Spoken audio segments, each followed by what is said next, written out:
Duniaku adalah dunia yang dipoles. Lantai marmer yang mengkilap, dinding yang dihiasi lukisan mahal, dan jadwal sosial yang diatur dengan presisi militer. Namaku Arini, dan rumah ini adalah warisan sekaligus sangkar emasku. Di tengah kemegahan yang dingin ini, satu-satunya tempat aku bisa bernapas adalah di taman belakang, sebuah mahakarya yang dirawat oleh Pak Banyu. Dia hanyalah bayangan, sosok pekerja yang memastikan duniaku tetap indah dari luar. Semuanya berubah di suatu sore yang ganjil. Lelah dengan basa-basi kosong di sebuah acara amal, aku melarikan diri ke taman. Di sana, aku melihat Pak Banyu berlutut di dekat petak mawar putih kesukaanku, menatapnya lekat seolah sedang bercakap-cakap. Aku bertanya, lebih untuk memecah hening daripada peduli. Apa ada yang salah dengan mawarnya, Pak?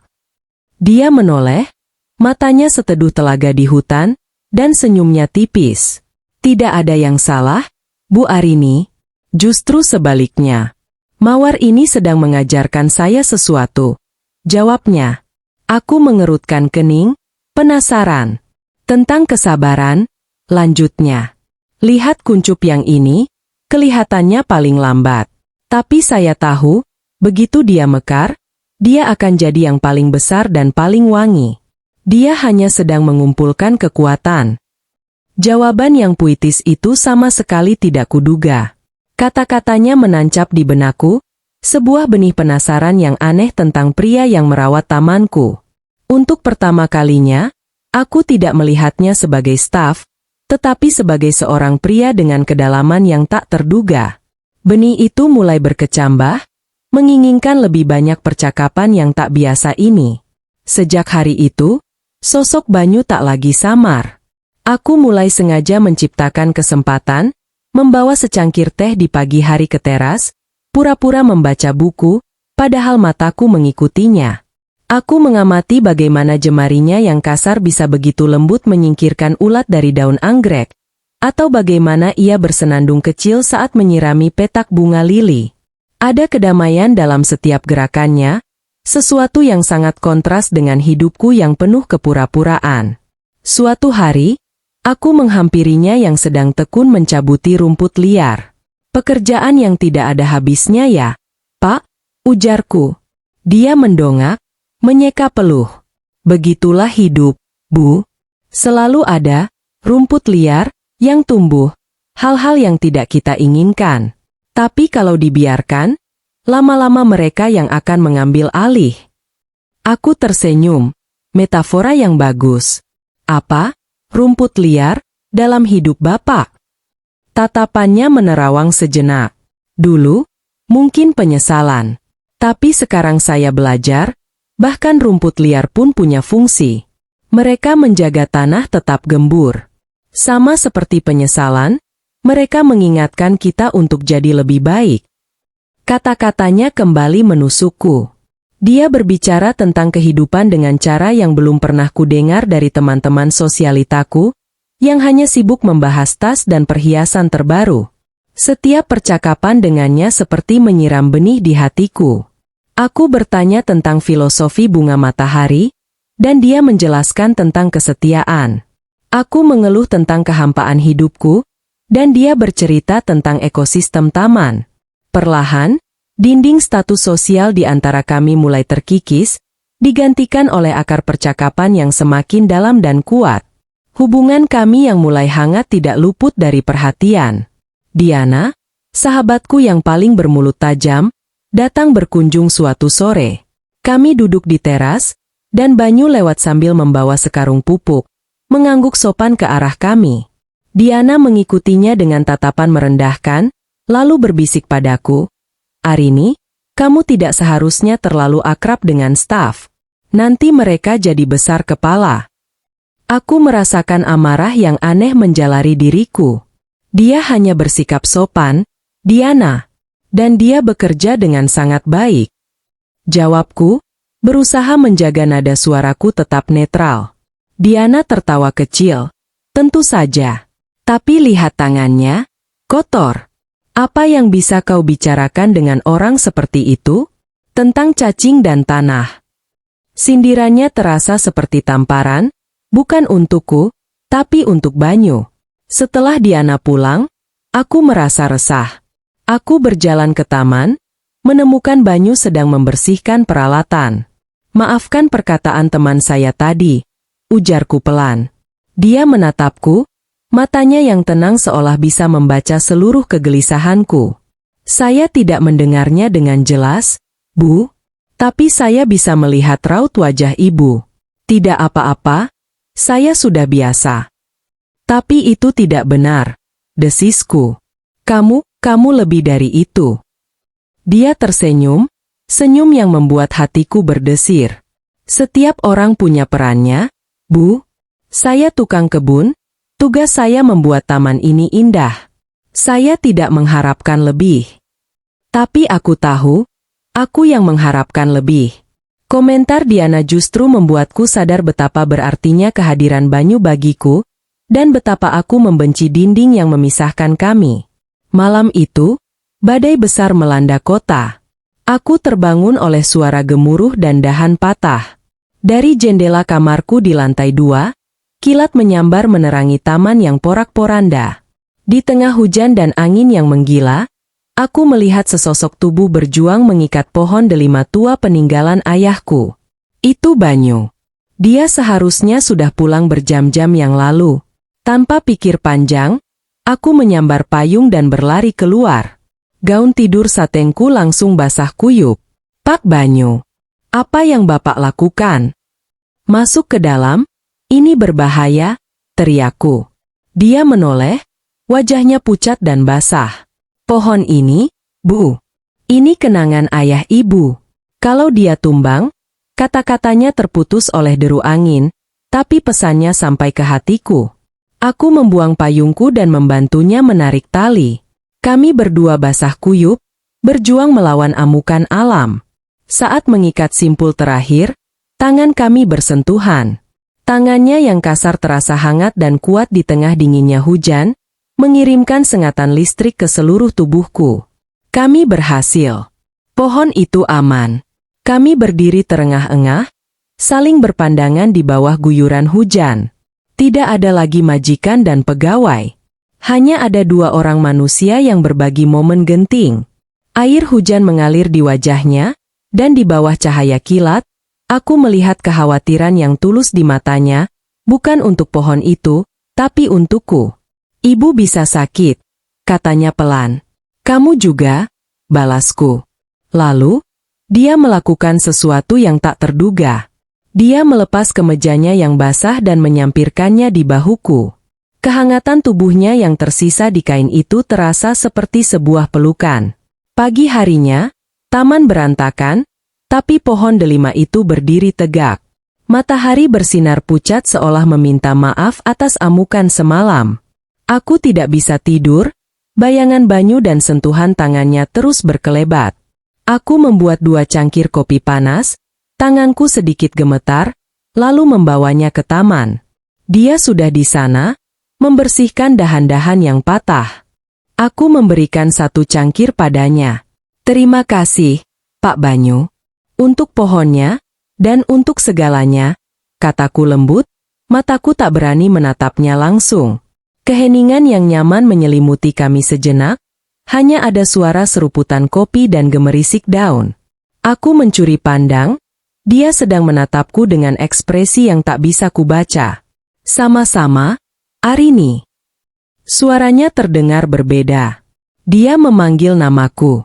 Bukan, Bu Arini, yang penuh jarak, tapi Arini. Nama itu terdengar begitu pas di bibirnya, begitu intim.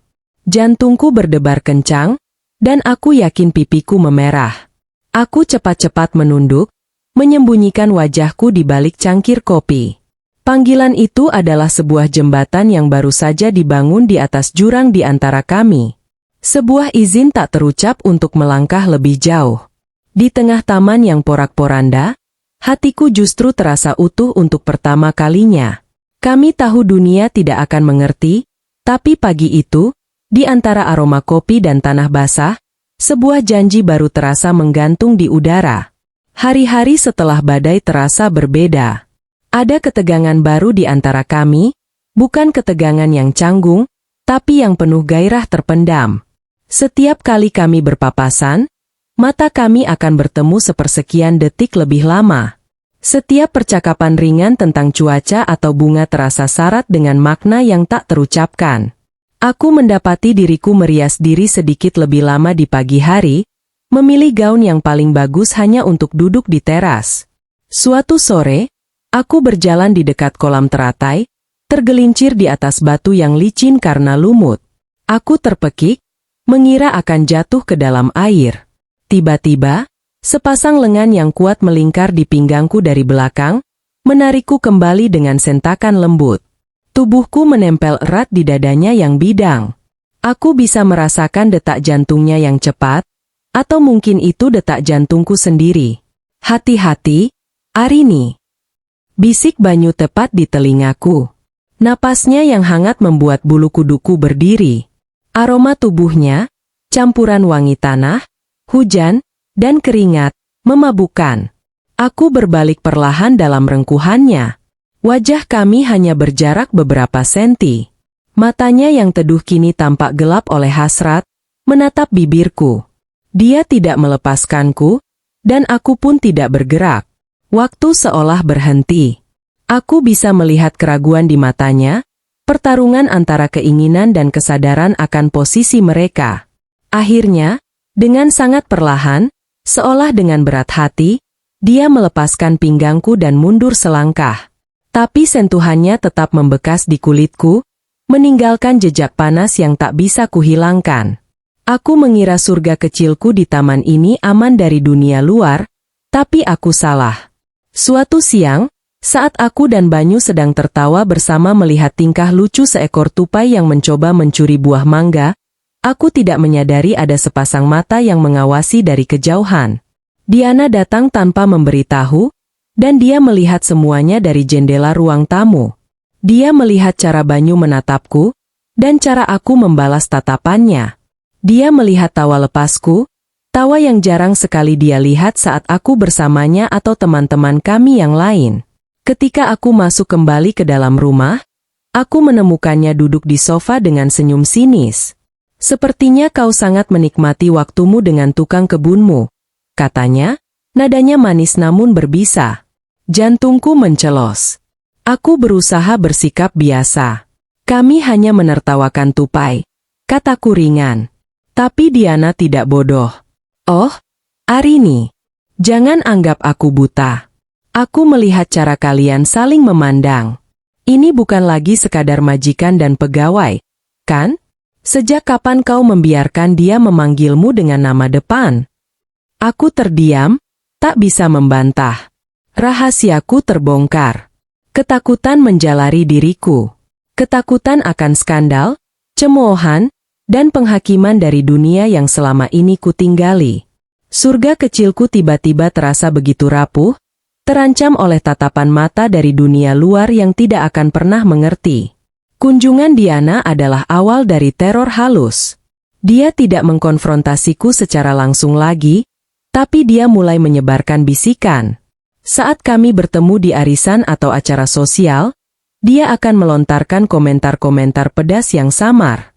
"Arini sekarang lebih suka berkebun, katanya udaranya lebih segar di luar." Atau, "Hati-hati kalau terlalu dekat dengan staf, kadang mereka bisa salah paham dengan kebaikan kita." Bisikan itu menyebar seperti racun. Aku mulai merasakan tatapan aneh dari teman-temanku, pertanyaan-pertanyaan yang menyelidik. Mereka mulai mengawasi interaksiku dengan staf lain di rumah. Setiap kali Banyu berada di dekatku, aku merasa seperti ada puluhan mata yang menusuk punggung kami. Keceriaan dan kebebasan yang kurasakan bersamanya kini dibayangi oleh paranoia. Aku menjadi lebih berhati-hati, menjaga jarak dari Banyu saat ada orang lain. Aku benci diriku sendiri karena melakukannya. Aku melihat kebingungan dan sedikit luka di matanya setiap kali aku bersikap dingin atau formal di depan orang lain. Jarak yang kubuat justru menyiksaku lebih dalam. Aku merindukan tawa kami, percakapan kami, dan ketegangan manis di antara kami. Suatu malam, aku tidak tahan lagi. Aku mengiriminya pesan singkat, sesuatu yang belum pernah kulakukan sebelumnya. Temui aku di rumah kaca. Sekarang. Aku tahu ini berisiko, tapi aku harus menjelaskan padanya. Aku harus memilih antara dunianya atau duniaku, dan aku tidak bisa kehilangan dia. Rumah kaca di malam hari terasa seperti dunia lain. Cahaya bulan menerobos masuk melalui panel-panel kaca, menciptakan bayang-bayang panjang dari daun-daun anggrek yang eksotis. Udara terasa hangat dan lembab, dipenuhi aroma bunga yang mekar di kegelapan. Aku menunggunya dengan cemas. Ketika dia masuk, jantungku seolah berhenti berdetak. "Ada apa, Arini? Kamu baik-baik saja?" tanyanya, suaranya syarat kekhawatiran. Aku tidak bisa menahan diri lagi. "Tidak. Aku tidak baik-baik saja." Orang-orang mulai bicara, "Banyu." Mereka menghakimi kita. Air mata mulai menggenang di pelupuk mataku. "Aku takut," bisikku. Dia melangkah mendekat, menghapus jarak di antara kami. Tangannya yang kasar dengan lembut menangkup wajahku, ibu jarinya menyeka air mata yang jatuh. "Aku tidak peduli dengan apa yang mereka katakan," katanya tegas. Matanya menatap lurus ke dalam mataku. "Aku hanya peduli dengan apa yang kamu rasakan. Apa kamu merasakan hal yang sama sepertiku?" Pertanyaan itu menggantung di udara, penuh harapan dan kerentanan. Aku mengangguk pelan, tak sanggup berkata-kata. Itu sudah cukup baginya. Dia menundukkan kepalanya, dan bibirnya bertemu dengan bibirku. Ciuman pertama kami terasa lembut dan ragu, seperti sentuhan pertama kelopak bunga. Rasanya seperti pulang ke rumah. Semua ketakutan dan keraguan sirna, digantikan oleh kepastian yang hangat. Di bawah tatapan anggrek bulan, aku menyerah pada perasaanku. Ciuman itu mengubah segalanya. Tidak ada lagi jalan untuk kembali. Ketegangan di antara kami kini bukan lagi tentang apa yang mungkin terjadi, melainkan kapan itu akan terjadi lagi. Setiap pertemuan curi-curi di sudut taman yang sepi terasa seperti mencuri napas. Kami menjadi ahli dalam berkomunikasi tanpa kata, bertukar pandang penuh makna, atau sentuhan singkat yang tak disengaja yang mengirimkan gelombang kejut. Suatu sore, hujan gerimis turun, memaksa kami berlindung di bawah gazebo tua di ujung taman. Suara tetesan air di atap menjadi satu-satunya musik yang mengiringi kami. Dia berdiri memunggungiku, menatap hujan. Aku tidak bisa menahan diri. Aku melingkarkan lenganku di pinggangnya dari belakang, menyandarkan kepalaku di punggungnya yang kokoh. Aku merasakan ototnya menegang sesaat sebelum akhirnya rileks. Dia berbalik dalam pelukanku. Kali ini, tidak ada keraguan di matanya. Tangannya menangkup wajahku, dan dia menciumku lagi. Ciuman ini berbeda. Lebih dalam, lebih menuntut, seolah melepaskan semua hasrat yang telah lama terpendam. Aku membalasnya dengan gairah yang sama, jemariku meremas rambutnya yang basah oleh gerimis. Kami terengah-engah saat melepaskan diri. Dia menarikku ke dalam pelukan yang erat, membenamkan wajahnya di lekuk leherku. Aku bisa merasakan detak jantungnya yang berpacu, selaras dengan detak jantungku. "Aku tidak bisa begini terus, Arini," bisiknya, suaranya serak. "Menyembunyikan ini, melihatmu dari jauh. Ini menyiksaku." Aku tahu apa yang dia maksud. Mekar yang terlarang ini membutuhkan lebih dari sekadar tanah curian untuk tumbuh. Kata-kata Banyu malam itu terus terngiang. Dia benar. Kami tidak bisa hidup dalam bayang-bayang selamanya. Keesokan harinya, aku mengambil keputusan. Aku menelepon Diana dan memintanya bertemu. Kami duduk di kafe yang sama di mana dia pertama kali menyindirku, tapi kali ini, aku yang memegang kendali. "Aku mencintai Banyu," kataku langsung, tanpa basa-basi. Diana tersedak kopinya. Wajahnya menunjukkan campuran antara kaget, jijik, dan sedikit kasihan. "Kamu sudah gila, Arini. Kamu akan menghancurkan nama baik keluargamu. Orang akan menertawakanmu," cercanya. Aku menatapnya dengan tenang. Selama ini aku hidup untuk nama baik keluarga dan apa kata orang. Dan aku tidak pernah merasa sebahagia ini. Jika mereka ingin tertawa, biarkan saja. Aku tidak butuh teman yang tidak bisa ikut bahagia untukku. Aku meninggalkan Diana yang ternganga dan pulang ke rumah dengan perasaan lega yang luar biasa. Beban berat terangkat dari pundakku. Aku tidak peduli lagi dengan dunia mereka. Aku menemukan Banyu sedang merapikan petak lavender. Tanpa sepatah kata pun, aku berjalan ke arahnya, mengambil tangannya yang berlumuran tanah, dan menariknya mengikutiku. Aku membawanya masuk ke dalam rumah. Bukan melalui pintu samping untuk staf, tapi melalui pintu depan utama yang megah. Melewati lantai marmer yang dingin, menaiki tangga yang agung, menuju duniaku. Dia menatapku dengan bingung, tapi tidak menolak. Ini adalah pernyataan sikapku. Aku tidak akan lagi menyembunyikannya. Aku membawanya masuk ke dalam hidupku, sepenuhnya dan tanpa syarat. Aku membawanya ke kamarku, ruangan paling pribadi dalam sangkar emasku. Cahaya senja keemasan masuk melalui jendela besar, menerangi ruangan dengan nuansa hangat. Di luar, taman yang dia rawat dengan penuh cinta tampak seperti lukisan. Di sini, di dalam ruangan ini, dua dunia kami akhirnya bertemu. Dinding terakhir di antara kami, dinding fisik rumah ini, telah runtuh. Dia berdiri sedikit canggung di tengah ruangan, seolah tidak yakin apakah dia pantas berada di sini.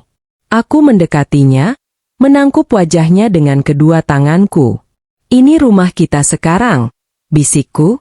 Keraguan di matanya perlahan sirna, digantikan oleh tatapan cinta yang begitu dalam hingga membuatku sesak napas. Dia menunduk dan menciumku, ciuman yang tidak lagi tergesa-gesa atau dicuri, melainkan lambat, dalam, dan penuh kepemilikan. Tangannya yang biasa merawat tanah kini menelusuri lekuk tubuhku di balik gaun sutra, mengirimkan getaran ke seluruh jiwaku. Jemariku membuka satu persatu kancing kemejanya yang lusuh. Tidak ada lagi majikan dan tukang kebun, yang ada hanya Arini dan Banyu. Dia mengangkatku dengan mudah, seolah aku seringan kelopak bunga, dan membawaku ke tempat tidur. Cahaya lampu yang lembut menerangi kulit kami. Setiap sentuhan adalah sebuah percakapan, setiap tatapan adalah sebuah janji.